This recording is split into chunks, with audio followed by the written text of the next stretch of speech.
What's up, people? Welcome back to the channel. Okay, some of you guys are probably wondering what's going on. Why do I have this pot of greed just chilling right here in front of me? That's because this video is a little bit long overdue. I've been trying to get this out for a while. I finally put some time together to kind of go over it, and it isn't fully perfect because like I haven't done too many testing. I've done a little bit of like small kind of close knit testing, like close knit testing with myself, but have not. But I am gonna get a chance, hopefully either this weekend or actually maybe even this week, to go over and to do a little more testing and see solidify some of these cards. But this is, I guess, my take on something that could, like, I don't know how am I trying to say this. I guess because there's been a lot of talk about how we're not able to enjoy Yu-Gi-Oh in a casual way. It's very like competitive. It's very like win or loss driven. It's very competitive. There really isn't a whole kind of casualness to it unless you're playing casual with your friends. But then there's also other formats. That's probably another video in itself, talk about all the other stuff. But either way, this is something that I want to throw out there, that something that we don't have is kind of like an official draft format. I know we had like the battle battle pack format. That was kind of a draft format, and I but for the most part, we don't really have sets where, like, I guess like the example would be like Magic the Gathering, where they have like sets where everyone goes in and they buy a certain amount of packs, and they all open them and they pass them to the right, and they all make a deck out of it. So I kind of thought about that. I was like, like it'd be kind of pretty cool if we could make like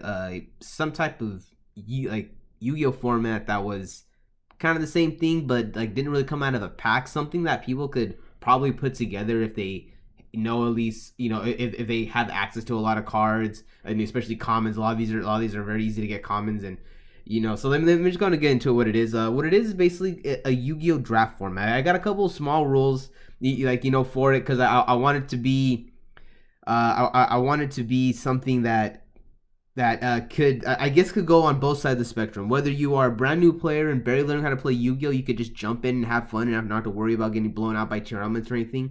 But then the other side, also want it to be somewhat like someone also based on skill, to where once you go through the whole draft process, it's gonna be like if you're playing another guy that really knows how to play Yu-Gi-Oh, you guys are gonna pick some really good cards, and you could probably get some really interesting duels out of this. So the way this is set up, it's a total of 201 cards in this little draft thing I have right here. I pretty much chose that because I wanted an even amount of monsters, spells, and traps. I might change the ratios a bit depending on how some of these turn out, but for the most part, it's for about 2 to 4 people, maybe. Like I said, I need to do the test with the full 4 people to see if we can make some like actual useful decks. I might want to add more monsters and take out some of the spells and traps, but for right now, it's a total of 201 cards. It's 66 monsters, 66 spells, and 66 traps. And then there's I guess actually it's supposed to be a total of 202. Yeah, okay, yeah, screw that one up. Yeah, it's a total of 202 cards. Same thing with 66, 66, and 66. But you basically throw in 4 copies of Pod of Greed. The reason why I throw in 4 copies of Pod of Greed is because it's supposed to be 2 to 4 players. So the way you do this is you play with the current master rules. So everyone's gonna you start with 5 cards and everything, but each player is gonna start with Pot of Greed. Each player just starts with like Pot of Greed in their hand. Maybe this might be a little broken, maybe a little crazy, but this also might just get it going, because this is very much caveman Yu-Gi-Oh, and there is going to be draw cards, but it's also going to be like a lottery. So like I want there to be I don't want it to be like whoever gets lucky and gets the opportunity to pick all the draw cards has the best deck. Like everyone can go and just start with something good to kind of get their deck going. So let me get into the cards. So like I said, it starts off with you getting a Pot of Greed in your hand automatically, and then you would get 4 cards, and that would be your 5, and then you'd play regular Yu-Gi-Oh from there. Okay, so for the monster lineup, this is what I have here. Karibo. Everyone loves Karibo. Karibo is classic. Magical Merchant. You're gonna notice that a lot of these cards are gonna be in GOAT cards, just because GOAT format is like the perfect balance of it's it isn't super slow, but it's also not it's not even synchronous. People love it, people enjoy it. So that's what I kind of model some of this off. So you got Magical Merchant right here. Then you got the Magician of Faith. that they're, so those are all your level 1 monsters, pretty much classic flips, recursion. That's like kind of like a hand trap protection. Let's go on to the level 2s, which is going to be a Raikou and a Card. This is just for more draw power because I don't want it to be, like I said, I don't want to be super slow because I want it to be something that people could pick up and play, and it doesn't take like like a whole hour to get through something. Like let's kind of speed it up a bit. And so you got the Card and then the Raikou. Remember, all these cards are going to be at 3, and then if you don't know how draft format works, you're gonna like mix all these cards up, so you're gonna shuffle them all, and then I'll probably explain that after at the end of the video.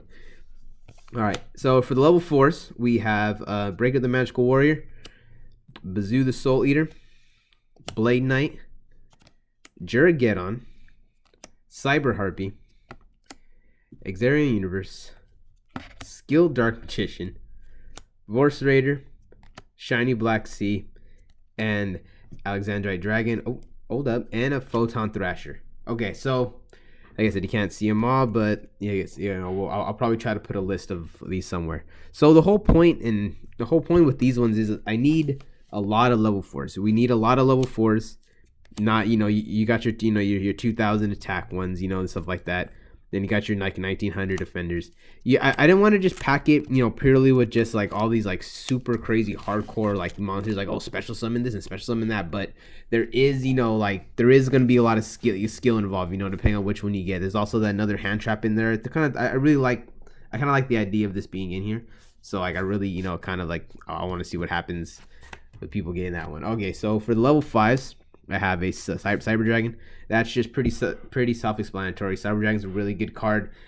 This is pretty much going to be part of like I guess the part that's going to be I don't want it's going to be like luck plus skill, because like if you understand how Yu-Gi-Oh works and you know how to build a deck, like you're going to have to sit there and you kind of try to sit, like it's going to be hard when you have choices, like you have like 5 really good cards in your hands. So like I don't know, I'm getting ahead of myself for no reason. Okay, got the Cyber Dragon here.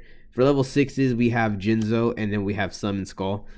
Jinzo is obviously super badass. Had to put Jinzo in there. Summon Skull, that's Summon Skull. I didn't want to put too many really crazy high like tribute monsters and stuff. Like I wanted to kind of flow. So I was like, okay, this is cool. Cause like with the Monarchs, like I was thinking of throwing the Monarchs in there, but then it pretty much just turns that everyone's just playing Monarch Turbo. So yeah, so I didn't want to add too many. Yeah, so I kind of cut out the whole throwing the Monarchs in there. So here we got another 2, 4, 7. Yeah, oh my god. Okay, I'm over here screwing my head here. All right, from a level 7, we have Pankerchops. Pankerchops is freaking awesome. Like I love Pankerchops. Freaking wrestling dinosaur. It's really really good. And like I said, this is gonna be part of like the skill aspect. Like you never know if you have this. If you have this and a freaking Cyber Dragon, you gotta really think, like it's like, all right, am I gonna get another chance at this? So I want to add a lot of good options that you can use. Right there, Blackluster Soldier Envoy at the beginning. I'm not.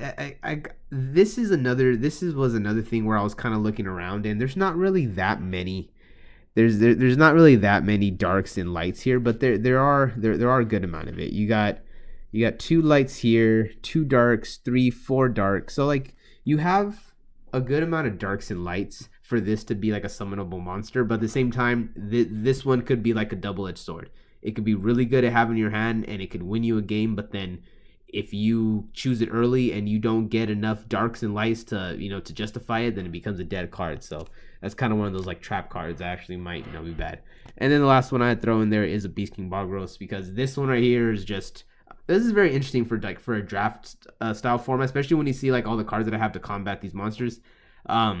You could normal summon it without tributing and becomes a 1900 beat stick, which is pretty good. Like that's actually really good. And then you could also tribute. You can tribute the 3 monsters to tribute summon, but not set this card. And if summoned this way, destroy all cards your opponent controls. So this is like a very hard to get out board wipe. So it's pretty much like if you're able to pull it off, you can pull it off. But if not, this will always be a useful card. I just thought that'd be interesting to throw in some kind of draft format. All right, guys, that's it for the monsters. Let me get this out of the way here. No more monsters. Let's go into the spells. All right, so this is probably the first card that I'm probably gonna take out of this format, but I want to see how it does. And let's see. I think there was one, two, three normal monsters. Three different normal monsters. Well, yeah, one, two, three. So there was three different level 4 or lower normal monsters in the deck. So this will have some use. So you never know. We're gonna see how this one goes. Monster Reborn. That's just self-explanatory. Like I want there to be a lot of powerful cards to where you can make really powerful decks, but also put a good amount of cards to where you will have some really big choices to make. Like the choices. All right, Giant Trunade, just because I jam pack this with so much.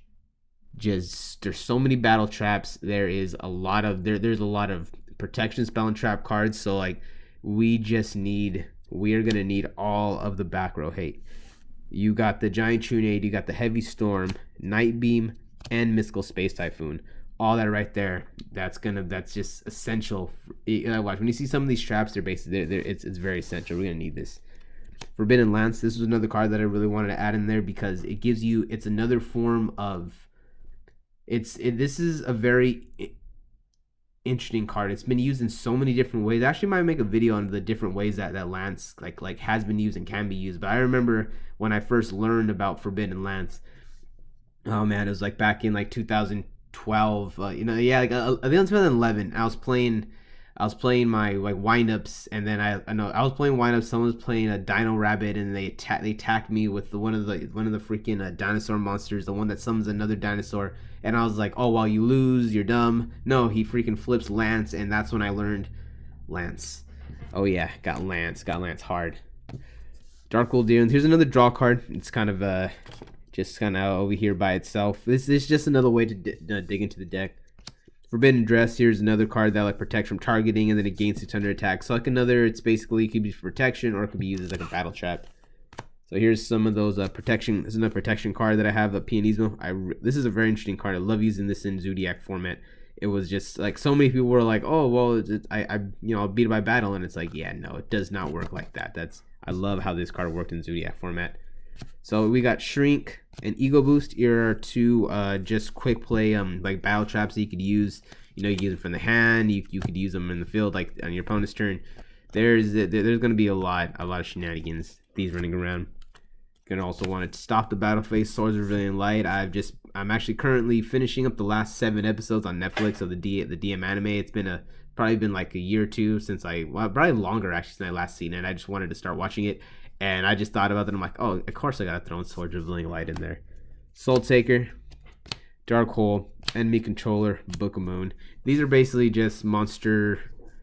Well, I guess these aren't really monster removal, but like these could be used for like battle traps and dealing with monsters, and these are just straight up monster removal. Those are very self-explanatory why they're in this kind of format. Scapegoat, very obvious. You want to take control of your monsters with brain control. You're gonna want to steal it with Snatch Steal. Pot of Avarice. This is just because I don't, like I said, I want there to be speed, but I don't want there to be too much speed, and I'm already throwing in Pot of Greed, so I don't want to just sit there and be like, okay, like, because I was also gonna be like, well, I'll throw in all the other pots, and it's like, no, stop there. Let's just go and stop there.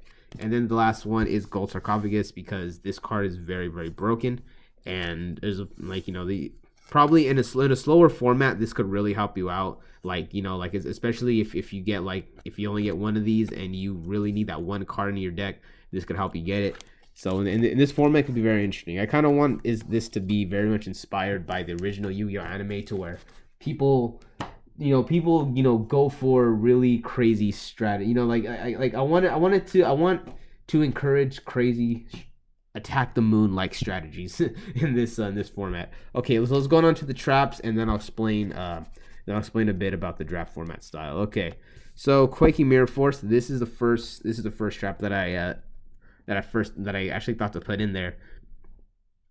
I actually might even have to take it out because it doesn't let you change. It doesn't let you change their positions after, so that might be too broken for the format. But that's also why I have a lot of back row removal. So yeah, we'll see how it rides. Mirror Force, that's just obvious. You gotta put that Mirror Force in there. Sakuretsu Armor, you have that Shadow Spell. I literally, like I said, any battle trap, any DM battle trap like that I thought would go in there, I'm just like, I'm throwing it in here. Threatening roar, that's something that you could combat all the back row removal to chain it, save yourself. Magic cylinders, who doesn't love their magical cylinders? I very much encourage magical cylinder plays. Negate attack, because it's negate attack. Spellbinding circle, you know you want to put your monsters in a spellbinding circle. Golden apples, because I wanted this card to be broken, and so screw it'll be broken in this format. Kunai with chain, why? Because it's on a chain and it's a kunai. Call of the freaking haunted, because they're haunted and it's been called. All right, that's enough of that. Okay, we got Dust Tornado, Torrential Tribute, Solemn Warning, Bottomless Trap Hole. So these are more, well, I guess not this one, but this is very much just taking care of monsters. Here's some more taking care of monsters. This is kind of taking care of more of like them on the summon, so that way you could just, like right when the summon happens, you can just get rid of the monsters. This would be very good in this format. This is just more back row removal, because there's a lot of just spicy back row here. More monster removal, more removal, and more monster removal. So this right here is just, like I said, I wanted very broken format, like very broken cards, but also wanted it to be interactive. Like I want to be very interactive. So hopefully this will help out in that, man. Seriously, like I said, because I kind of feel like I put too much back row removal, and maybe they'll just be getting rid of it all. And the last 3 traps that I'm adding here is Magic Drain, Trap Stun, and Fiendish Chain. This should have been, these got a little mixed up. This should have been a little earlier in the pile, but Magic Drain, just because I've always loved the art of Magic Drain. Man, when I was younger, this was just so freaking cool. I love Magic Drain.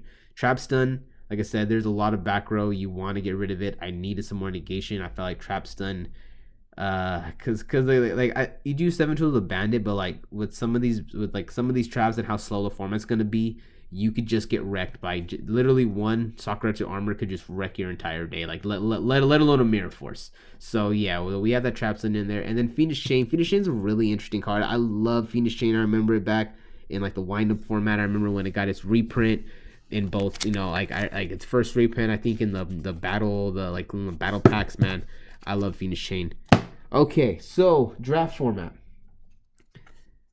Pretty much what draft format is essentially, it's like you get together, you and your friends, you and other people, and you essentially try to build decks off of just cards that you get. Well, it's usually from packs. Like there's usually like when I say the draft format, that's usually like Magic the Gathering has like these packs. Everyone buys packs, and then they all open the cards while they open the packs, and they choose one card out of their hand. I don't know the full how they're doing it, but they choose one card from their hand and they pass the pile on until they have a deck, and then they all play a tournament, or they all just play games with that deck. And so it's like pretty cool. So I wanted to take that and just make that into something that, like I said, that you could make on your own, or something you could put together with just cards that you have, and make it to where you don't always have to play meta, but you could still try to play competitive games.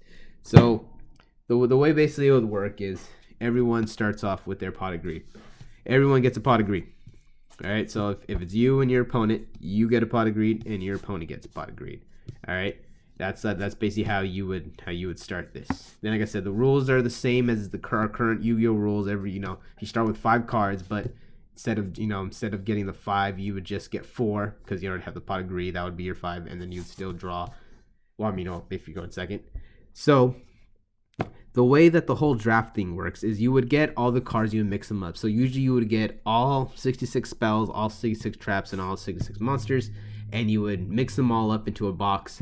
And depending on the amount of players, so currently in this scenario there's 2 players, so you would want to take one more card. You would probably want to take one more card than how many players there are, unless there's I went over this earlier. Unless there's 4 players, then you're basically gonna have to do the 5 cards, and then you have to cycle the rest back. But if there's less than 4 players, then you basically would choose one card more than how many players there are, and then the one card that they don't choose would just, it's done. No one gets to use that card. So in this scenario, there's 2 players.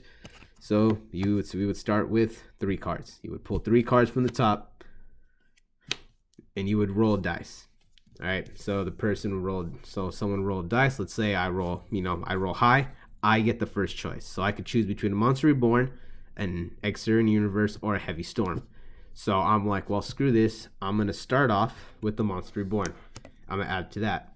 Then player 2 gets to choose one card from these 2 cards. He's gonna choose the Exxon Universe. Now then, Heavy Storm is gone.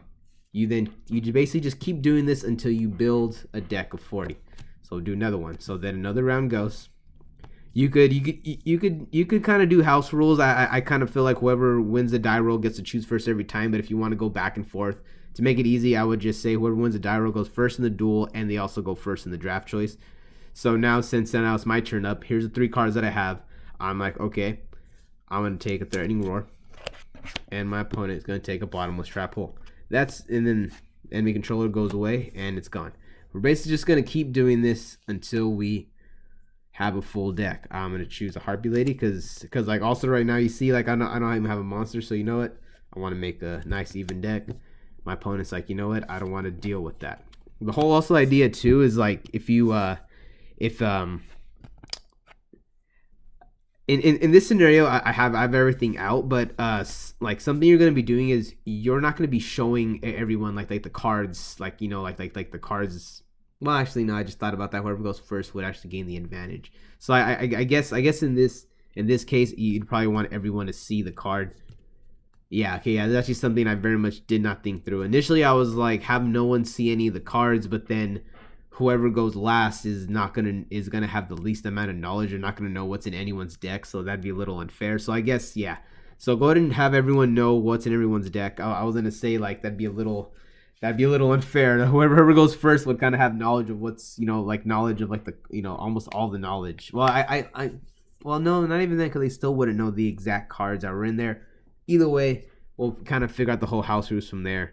But yeah, that was I guess like a little just small demonstration of what I'm trying to do here. I'm gonna have more videos on this where I have me and my friends playing it, and maybe a more in-depth kind of video on how exactly it would work. But also there's a lot of people that know how a draft format works. I'm not gonna sit there and pretend like I invented a draft format. It's very simple. Like it isn't like it's very much not hard. If this is something that you're interested in playing, or maybe you're interested in doing, maybe put send a little comment down there if you have any suggestions how to make this better, or maybe you want to try it out with your friends. You can kind of put it together. I'm gonna try to get a list going, so that way there could just be like a list down there. So if anyone kind of wants to just copy the exact ones that I have going on, they could just do that.